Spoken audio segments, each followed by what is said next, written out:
Hey, what's up, everybody? Welcome back to Headbanger's Closet. So, somebody asked me in the comment section of one of my recent videos what I thought about Metallica's new single, Lux Æterna. And I didn't want to do a reaction video for two reasons. Number one, I got nothing to show you. This is like a channel about my collection and stuff like that people can collect and the different items out there. And so I got nothing to show. So, there's a pen. Useful work. So that's what I'm showing you. Also, the other reason is I'm not a musician.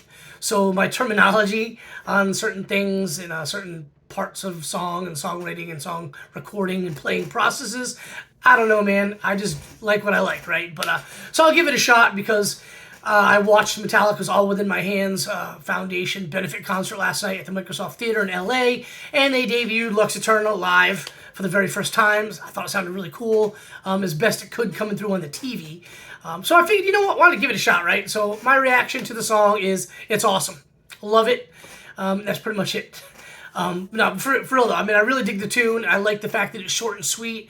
I feel there's a few parts in there that in the Saint Anger era, all the way through the hardwired recording process, they would have added on more parts to it and just kind of made it a little longer, but maybe not as solid in my opinion. I like the fact that it's kind of stripped down, short, sweet, to the point. I get the reaction people have where they say it sounds a lot like new wave of British heavy metal, old school, kill 'em all, hit the lights, and I get it. The first few bars right off the bat from the guitars, to me, screams Hardwired. I mean, just right away. Dun, dun, dun, dun. You know, I'm not a musician, whatever. I'm not going to play the song here. I don't know how to do that.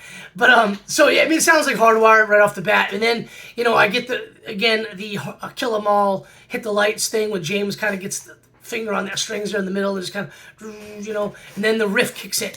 So I get that. But to me, instead of hit the lights, it sounds a lot more like Jump in the Fire. It's got that new wave of British heavy metal feel on the riff. I think the riff is amazing. It makes the song, along with James's vocals on verse and chorus, obviously. But the riff, to me, makes the song. It's amazing.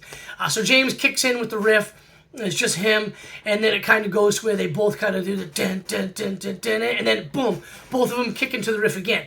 And that's what I like about it. They did that kind of like stop kind of thing one time.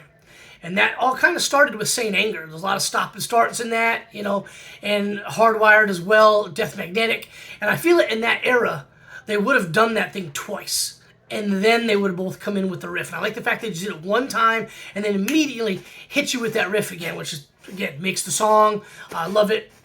James's vocals on the verses and the chorus is amazing. I really dig what he's doing on the chorus there. The only thing I don't like about the song is Kirk's guitar solo.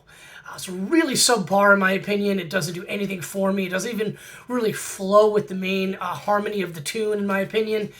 So really disappointed in that. And you know, I thought he had some really cool solos on Hardwired and again Death Magnetic. I thought both of those albums he could have been a little bit better. I think we all know and have heard the rumors about the Hardwired recording sessions and seen the you know, the web videos about the making of Hardwired. We notice he's really not there a ton. But you know, hopefully, you know, he's a great lead guitar player. I mean, he's done some absolute masterpieces in solo work for the band. So hopefully, fingers crossed, he comes through on this album. He has some awesome guitar solos, but this one really is just not happening for me. And then, you know, the last thing I guess is a little bit controversial. People have been talking about online is the Yellow album cover. The album's going to come out April 14th, 2023. I think it's kind of cool. I have nothing against yellow and black combination, but I will say this. Picture yourself at a record store and there's just a bunch of new releases on the wall. That yellow is going to stand out amongst everything else. I don't care what the other album covers are and the color schemes to those covers. That yellow is going to jump out right at you. So I think that's kind of cool. Maybe kind of a neat marketing ploy by the band and their management team. So I don't know. I think it's kind of neat. But anyway, that's my reaction to Lux Æterna. I will have another proper video for you guys very soon. Cheers, guys.